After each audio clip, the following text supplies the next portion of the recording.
So I wanted to talk about South Africa separately. I kind of abruptly ended that last video, but South Africa is a very unique situation. In South Africa, what we end up with is, first of all, an independence movement that's kind of prolonged. It doesn't play out the way that the other independence movements do in Africa, and it's marked by this radical form of separation of the races called apartheid that plays out with international discord, a lot of international fighting and boycotts that are going to be set up, and a lot of problems right up until modern times. So most of these independence movements are kind of resolved in the 1950s, 1960s, some in the early 70s or early 80s. But South Africa is really struggling all the way through the 1990s and into the early 2000s. So the first thing we need to talk about with South Africa is this identity problem that South Africa has over who was the predominant people in this land. We have Black African migration through Bantu-speaking people who move into the area. These Bantu tribes included the Zulu and some others, including the Khoi and the San people. These people existed in South Africa prior to whites, but not all of South Africa. So the space that they're taking up is relatively limited. In the 1600s, we have the Dutch who come into the area and establish some trading colonies along South Africa and the Cape of Good Hope. Eventually, the British are going to come in and they're going to fight the Dutch settlers, the Boers, and they're going to seize control of the Cape of Good Hope in 1806, and they're going to kind of push the Boers to the north in what are called Orange Free State and Transvaal. These are two areas where the Boers are going to have a population density. And then eventually the discovery of some resources, particularly diamonds and gold, are going to lead to this real battle between the Dutch and the British. That results in the Boer War that we kind of briefly talked about in the previous video. But eventually the Boers are going to be able to resist the British, but they are eventually defeated by the British, and the British are going to maintain control over the entire colony. So the foundation of the problems in Africa are really between the Black Africans who are living in that region and the two European powers that are fighting over control of South Africa. This policy of apartheid is set up in order to provide the minority white population with control over the majority Black population. And it's an institutionalized form of racism. And what it really does, the word itself, apartheid, means apartness. And what it does is it separates out people based on race. Similar to what we saw in the American South, with some of the discriminatory practices that we had there, but it goes beyond separation of water fountains and bathrooms and places to eat.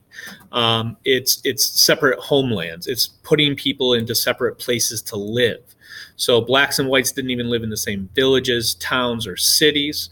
It really was this indoctrinated form of white supremacy, where whites had all the advantages in society and blacks had few. This played out through political control in much of South Africa, which is going to allow the whites to have social and economic control over much of what happens in South Africa during this time period. But as you can see on this slide, blacks made up 70% of the population, but they have very few rights. The 30% of whites that have power, control, and who maintain rule over South Africa are really going to control pretty much everything that happens in South Africa for nearly a century. So we have two kinds of different forms of apartheid, or it plays out in two different ways. One is institutionalized apartheid.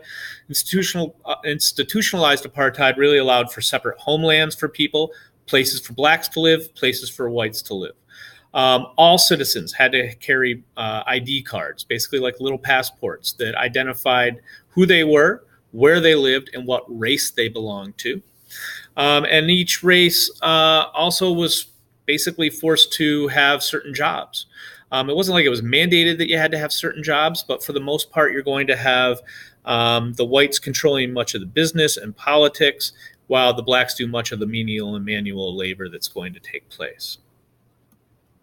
Petty apartheid is kind of the way in which the apartheid played out on an everyday basis. And so there were certain rules and laws that were set into place. First of all, you could not have interracial relationships. You couldn't have black people and white people could not marry each other.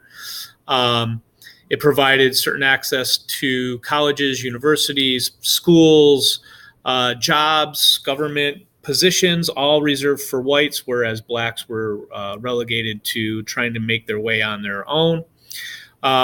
Much like in America, we had segregation that took place in the form of where you could sit on buses, what types of restaurants black Africans could eat at, beaches, theaters, parks, public restrooms, water fountains, things like that. And in 1953, when the United States was looking at banning some of this segregation, the South African courts basically said it was okay, that they could have separate but not equal facilities, that it was perfectly okay, according to their Supreme Court. The resistance movement against this is going to take place through primarily a group called the African National Congress, or the ANC. This is founded in 1912, and it's a black African movement to liberate South Africa from white rule and particularly apartheid in South Africa. This is primarily a nonviolent protest movement. They're going to utilize nonviolence as a form of gaining sympathy from other people within Africa and around the world to their cause, to their condition. And it really plays out through the form of, non-participation, through boycotts, strikes, and also through protests where people would go on long marches or would defy certain orders through civil disobedience or civil laws. The primary figure, not the only figure, but the primary figure is Nelson Mandela. He's going to be a leader of the ANC for a long period of time. In 1960, the ANC is outlawed. They're disbanded, and it's forbidden for them to operate.